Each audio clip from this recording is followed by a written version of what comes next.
speaking to John from the city of Boston, where all my favorite sports teams are located. John, can you start by describing what the situation is when you first contacted me? Absolutely, and thank you for giving me this opportunity to share my experiences. I came to you looking for, I think, an easy solution or a technique. I knew that I had tried everything. I had found the joy of public speaking earlier in my career and had kept it at a very high level and then lost it. And after losing it over a period of 15 years, I tried everything, from real in-depth therapy to medication to hypnosis to EMDR, and all of them were Band-Aids. And so I was getting real good at putting bigger and bigger Band-Aids and more Band-Aids over a gaping wound. And so when I came to you, I was looking for another Band-Aid. I had found you online and thought, hey, what the heck? And I ordered the CD program. I had ordered multiple other kinds of programs like that. And then phoned back to your office and asked if you do one-on-one work. And they said, yeah. And I said, oh, great. So that's how I got there. Okay, now I know you're referencing Band-Aids, but describe the problem as you were experiencing it. Avoidance. So I had reached a point, Jonathan, where whenever there was a public speaking opportunity coming up in my work, or if I had the chance to seek a public speaking opportunity, I would find a way to get out of it. And then if I couldn't get out of it, then the only solution, the only thing that really worked for me was medication. And I probably came close to abusing the medication. Can you elaborate on that? Sure. I would take two different types of things, one to really settle me down and one to deal with adrenaline. And I would go I'd go pretty far, pretty deep with that, so that I had what I considered to be a safety net, and then I became reliant really upon that safety net. It was the only solution that I knew that could work, that I was confident would work. So when you were avoiding these public speaking scenarios, that is called, for the listeners, that is called a phobia. When anxiety gets to the point that there is avoidance, a phobia is present. Mm-hmm. How was this avoidance impacting you? Oh, I was really upset. I was angry with myself. So the whole notion of anger, although I hadn't identified that, I didn't understand. I didn't understand enough about that, but I was very upset. I had found significant joy in this, and now I had lost this, and I hadn't found any path back to that joy. And so with each passing opportunity, I just get more and more angry. Can you describe for a moment the actual anxiety when you were not able to avoid, when you had to be in front of a group? What was going on anticipatorily, and what was going on when you were actually in front of the group? In anticipation, it would be a tightening of my throat and my chest. And so I would feel as if I would be blocked from being able to speak. That was the feeling that I had. Not a good feeling when it's about the time to go up to speak. And then every time that I then got in front of a group, I would find a way to excel, again, fueled by the medication. So the medication gave me the bridge from the anticipation to the event. And I'd have people come up to me afterwards, after various experiences of speaking at awards dinners, where I'd be doing an award speech for one of my people, and they'd say, wow, that's the best I've ever heard. And I wouldn't even listen to that. I wouldn't even hear that, because I knew what had propelled me to that. I knew it was medication. I knew I was faking it. I appreciate your honesty. I knew I was faking it. What would happen? Let's say you had an important presentation 2 weeks away, and it was on the calendar. What would you experience knowing that you had this commitment 2 weeks down the road? Fear.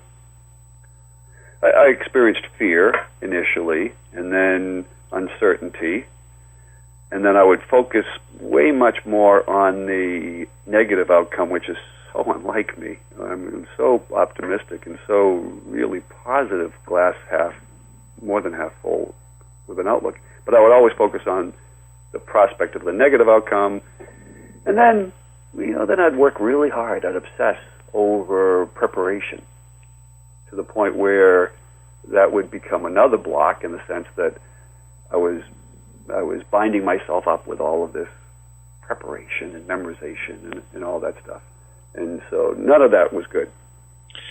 All right, well, we have two more questions, okay? The first one is where you're at now, and the second one is how you got there. So first describe where you're at now with the public speaking challenge. Beautiful piece, and heading back in the direction of joy. And it's an eerie feeling in the sense that it feels so good and it feels so natural that I almost don't remember, which is a good thing, what it felt like before. So I'm not recalling any of those past experiences and any of those past thoughts. And I put this to multiple tests per your instruction, but I put it to multiple tests. And one was just this past week when I did a 2-day workshop, and it was total joy. And I could feel it in my bloodstream. I could just feel being back in the position that I was way back when this was all in a good place. So how did I get there? Well, wait, one more question. Hold on. From 0 to 100%, the percentage that you believe you have resolved your public speaking anxiety problem? 90. 90? Yeah. Okay. I'd say 90. And I think that I want to keep another 10% out there, because I want to keep learning more about making adrenaline my friend, and that's part of the bridge to how I got here. So are we ready to transition to that part? Excellent. Go ahead. The breakthrough? Yeah. The breakthrough was, first of all, you not accepting any of my excuses or any of the things of the blocks that I was putting up, because as we've acknowledged, I was putting up some really significant blocks in terms of getting to the inner child and the inner self, and so you're really good at this, and you're the best I've ever experienced at this. And so you broke through that stuff, and you broke through it quick, and you did it in a way that, professional to professional, you did it. A lot of people talk down in these situations. They make you feel like you really are a child, and I don't like that, and therefore I was going to really push back if that were the approach. And that isn't your approach at all. Your approach is very straightforward.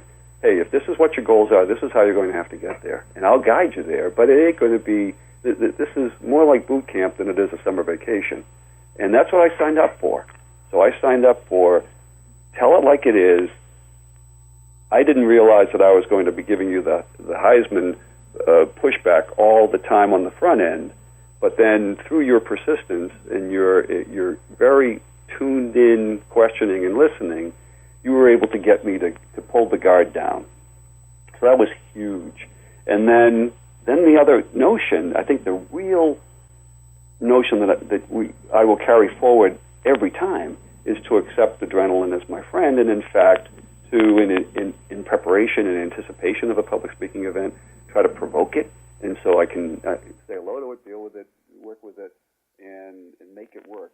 And that's one of the basic principles that you always hear about public speaking, which is to try to turn the nervousness into positive energy. Well, you taught me how to do that. Okay, well, hold on, because I usually don't do this, but you achieved your success in 9 sessions with me, and I hate giving this kind of statistic because, typically the person who listens to this will say, okay, so I have to do it in 9 sessions. Yeah. Okay.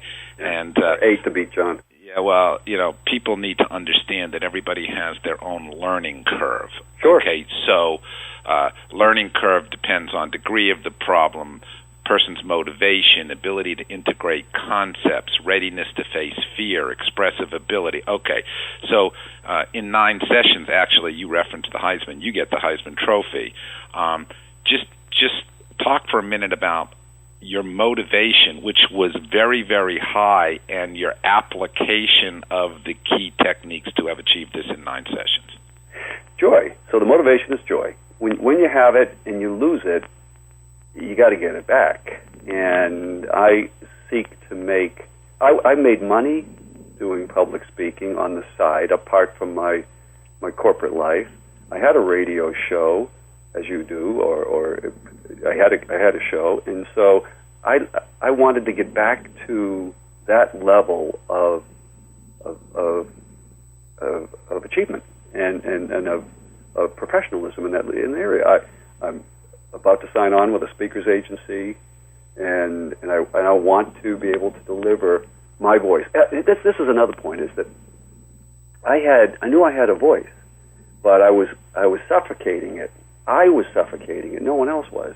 And so you came in and you tapped that. You said, hey, wait a minute, you got to let that voice out. And here's how you let it out. And so the combination of my desire to let that voice out, because I knew I had something good to deliver. It wasn't just when I'm called upon, can I speak? No, I have a message and I want to deliver it, but shoot, I got this huge issue that I haven't figured out how to deal with yet. You helped me get through that. Every step along the way, once we got to the breakthrough about anger and adrenaline, every step along the way, I began to increase my motivation because my confidence was growing. And once, give me confidence. Once I get to confidence, then nothing's going to hold me back. So I had a dream, and you provided me with a clear path. I could see the path to accomplishing that dream, to getting back to that level, and so for me, the motivation was easy. And then I just had to follow your guidance and put multiple opportunities out there and go get them. And I did. I did them at the highest level in terms of the presentations and meetings that I set up. So I set up some high standards, and I flew by them. So it felt good. Okay, and the final piece of advice that you will give to the listeners, many of whom will have experienced the same scenarios you have, and they will have looked for the magic, they will have looked for the easy way out, they will have looked for the way not to do the hard work. The final piece of advice is what? Accept who you are and be yourself, and then dare to be yourself. So I wasn't accepting who I was. So I wasn't accepting that I had an undeveloped natural child within me, and that I fought all of that all along my whole adult life. I fought that, and so I had to accept that, and then I had to go play in that area and work in that area. And so I stopped comparing myself to others, other speakers, other people that I admired who did this kind of thing, and I focused on me and the inner me, and then that process of acceptance is very powerful. Very powerful. Well, listen, John, I want to thank you very much for sharing your words of wisdom. I'm sure your words will help many people. I wanted to because of all the good work that you did with me, so thank you for the opportunity. Well, thank you very much.